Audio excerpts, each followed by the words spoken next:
चाहे वो आप अपने रोज़मर्रा के काम में करते हैं या आप कोई भी काम करते हैं, घर का छोटे से छोटा काम, या लगा ले कि पेड़ लगाना, पेड़ को जल देना, अगर आप पूरी भावनात्मक तौर पे अपना पूरा उड़ेल के उसमें करते तो वो आपकी पूजा हो जाती, आपकी भक्ति हो जाती। कोई आपको विशेष मंदिर में जाने की या घंटी बजाने के जनेऊ डालने की जरूरत नहीं है फिर, क्योंकि आपने पूरी कॉन्शियस से अपने आप को पूरा समर्पित किया। अब भक्ति का क्या कॉन्सेप्ट है, वो बोलते हैं कि टोटल सरेंडरिंग, आप पूरा समर्पित कर दो। अगर आप काम को समर्पित हो जाते हैं ना, तो काम को समर्पित होगी तो आपकी भक्ति होगी। एक कबीर का जैसे श्लोक है कि खाऊं पीऊं सो सेवा, कि भाई मैं जो खाता हूं वो सेवा उसे, क्योंकि भीतर वही है।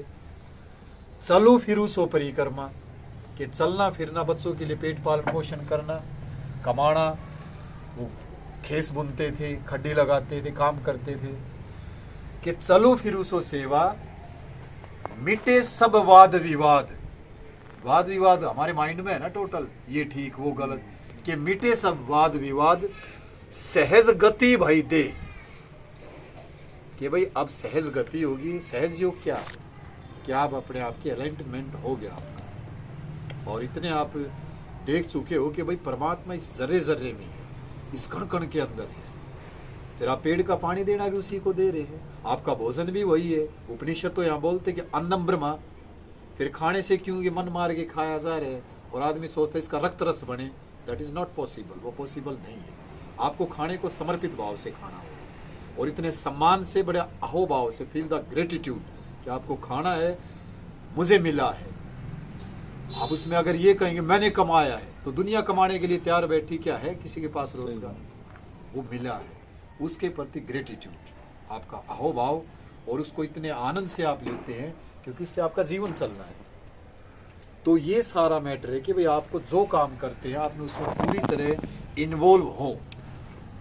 ऐसा बिल्कुल नहीं कि भाई आप मन मार के कोई काम करो, काम तो करना ही है, बच्चे पालने हैं, सरवाइव करना है जीवन में, तो क्यों ना उस काम को हम मेडिटेशन बना ले, उसी को भक्ति बना ले, अलग से हमें विशेष तौर पे उस काम करने की जरूरत ना रहे।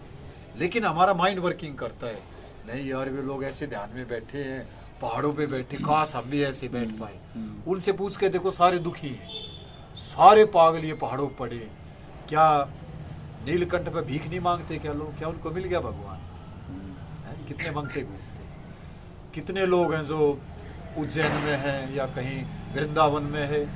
अब आप और हम कभी कभी जाएंगे, हमें अच्छा लगेगा, लेकिन वे जो लोग वहां पड़े भी परेशान है, क्या वहां के लिए कृष्ण नहीं है क्या? कृष्णा कॉन्शियस वर्ल्ड वाइड है। लेकिन दिक्कत क्या है कि भाई वो अपने आप को वहां पूरे समर्पित भाव से नहीं, वो भीख भी ढंग से नहीं मांगते। उसमें भी एक विचार चलता है, भाई ये मिल जाए, इतने में मैं दारू पी लूंगा, इतने में होटल में खा लूँ, इतने में रेहड़ी पे खाना पड़ेगा, और उसको जोड़ने की है।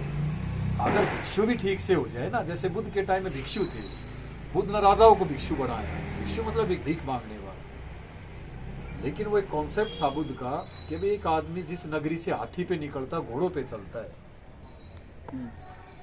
अब उसका अहंकार कैसे टूटे, जहां उसकी गलियों में जय जयकार होती थी, उसके हाथ में कटोरा थमा दिया। उसके ईगो को तोड़ना है और एनर्जी को बूस्ट करना है। अब वो शर्माएगा, यार मैं कैसे जाऊं।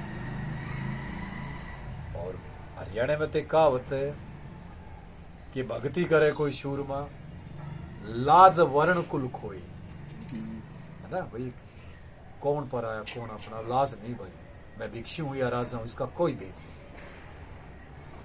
वर्ण, मैं किस वर्ण में पैदा हूं, किस कास्ट का हूं, ये फालतू की बकवास वो अपने दिमाग से हटाए। कुल खोई, मैं उस कुल का हूं, बहुत बड़ा हूं, नहीं, कुल एक ही है व्यक्ति का, उसको जाना है, आया है जाएगा, जहां से आया वही उसका कुल है, जहां इस बॉडी इंस्ट्रूमेंट को ड्रॉप करके गया वो उसका कुल है भाई। तो ये छोटा सा जो मैटर है ना, वो उसमें पूरा इन्वॉल्व हो के वो मेडिटेशन, इसलिए मैं कह रहा था कि आपकी ऑरा ठीक है।